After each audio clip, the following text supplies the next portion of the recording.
A ciência comunista avança e os macacos ideológicos gritam alto nas redes sociais pedindo a cabeça do presidente. Eu sou Marcelo Pontes e este é o Verdade Política, um canal que busca defender a verdadeira ciência, a filha do questionamento.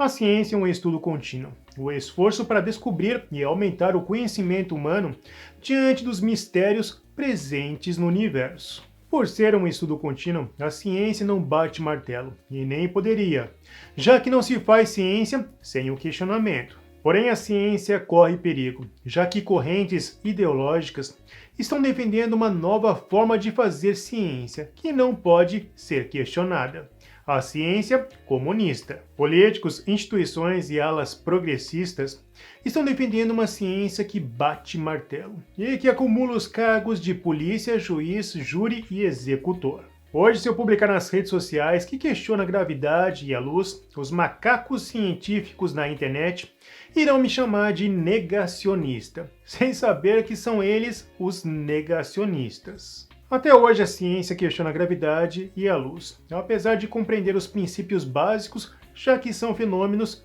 observáveis. Na escola aprendemos que gravidade é uma força que atrai todas as coisas para o centro da massa. Porém, isso não é verdade. Albert Einstein, em seu experimento mental do elevador, foi o primeiro a questionar a gravidade. Ele não sabia se essa suposta força puxava ou empurrava. Talvez as duas coisas. A relatividade geral de Einstein, que tratou a gravidade como uma força fundamental que se propaga pelo espaço-tempo, abriu uma série de debates que transformou a forma que víamos a gravidade. Novas teorias surgiram, e hoje sabemos que a gravidade não é uma força que atrai os objetos, mas sim o fruto da distorção do espaço-tempo. Porém, a ciência não sabe como essa distorção no espaço-tempo influencia a gravidade. Muitos cientistas defendem que a explicação pode estar em outras dimensões ainda não compreendidas.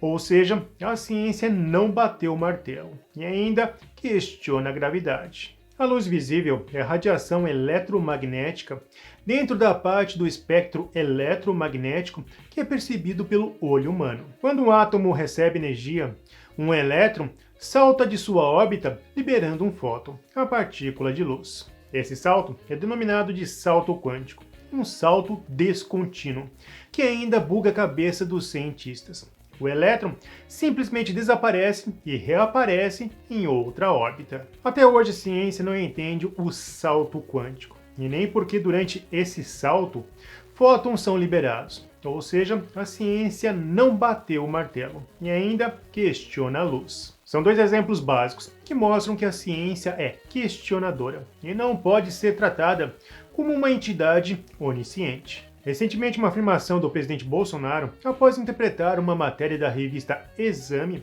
causou muito barulho na internet. As pessoas podem errar em suas interpretações, e isso é o direito do pensamento.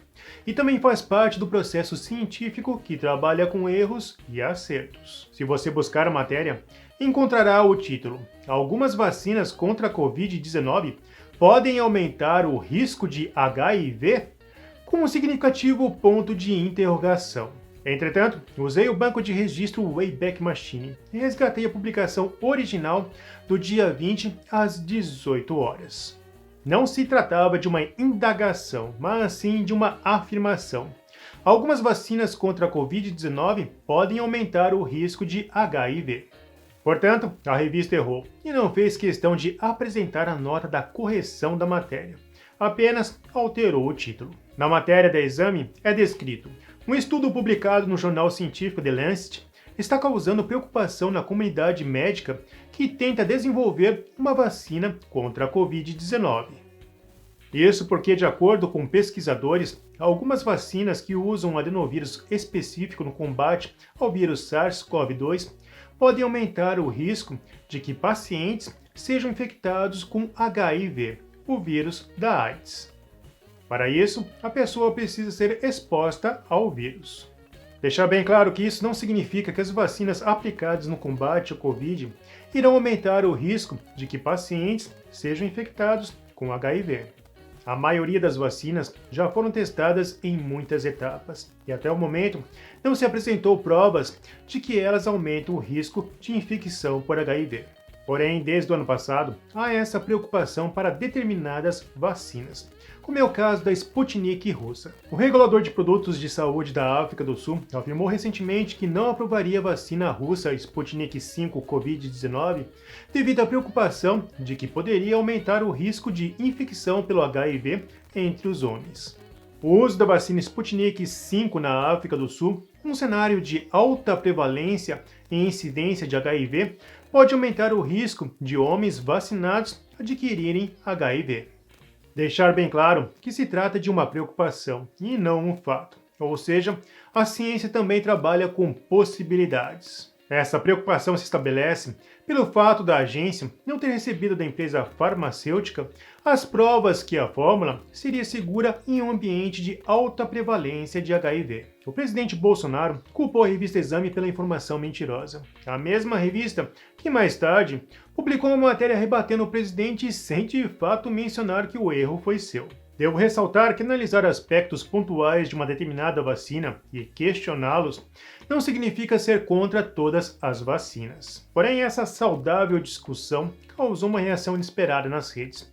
Os macacos científicos pegaram suas forquilhas e pediram a prisão do presidente. Todos possuem o direito de errar, e nenhum erro pode ser mais perigoso do que o levante da cultura da censura. Como já afirmei, criminalizar a opinião, seja ela errada ou não, é criminalizar a democracia. Pois se a mesma regra fosse aplicada para a classe política, a que historicamente mais mente, a própria democracia seria impossível de ser estabelecida. Na hora do voto, quem decide se um político é ou não mentiroso é o eleitor. E assim deveria ser na hora de julgar uma informação. A responsabilidade é de quem consome a informação. Abusos já são estabelecidos em lei, e não podemos aceitar que uma ala política crie uma comissão da verdade. Até jornalistas de esquerda enxergam isso, como é o caso de Glenn Greenwald.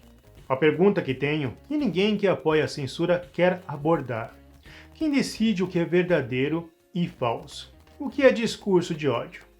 O governo Bolsonaro? O judiciário que apoiou Moro cegamente? O Facebook e o Google? Grupos independentes financiados por bilionários? Quem? O jornalista também divulgou o vídeo do filósofo socialista Noam Chomsky, que defendeu a liberdade de expressão. O filósofo, em 1980, chegou a fazer oposição à demissão de um professor francês que foi acusado por interpretar que o Holocausto não era o que mostrava os livros. Interpretação é individual, e independentemente se a informação divulgada está ou não errada, deve ser respeitada. Claro, desde que não infrinja as leis. O YouTube Monark, um ferrenho crítico de Bolsonaro, foi na mesma linha do jornalista. Essa semana descobri que os brasileiros confiam nos bilionários americanos, donos das redes sociais, para adestrá-los em como se comunicar e para controlar a praça pública digital a bel prazer. Depois, eu que sou o lambe-bola dos americanos. É impossível banir a mentira, pois também é impossível ter o juiz da verdade. Nunca nenhum homem ou instituição possuirá sabedoria ao ponto de julgar tudo o que é como verdade ou mentira. Deus é o único que conhece toda a verdade, e assim será até o fim dos tempos. No alto, no pináculo do templo, Satanás lançou uma mentira. Salte daqui, que seus anjos lhe salvarão. E Jesus respondeu: não tentarás o Senhor teu Deus. Portanto, a resposta a toda mentira deve ser a verdade, trazida sempre pelo conhecimento do indivíduo. E nenhuma autoridade pode ser o ceifador, ainda mais em nome de uma ciência comunista. Bom, se você gostou desse vídeo, não se esqueça, você financia o trabalho do Verdade Política. Então curta, comente e compartilhe. Clique no sininho para você receber as nossas notificações. E vamos continuar na luta em prol da verdade.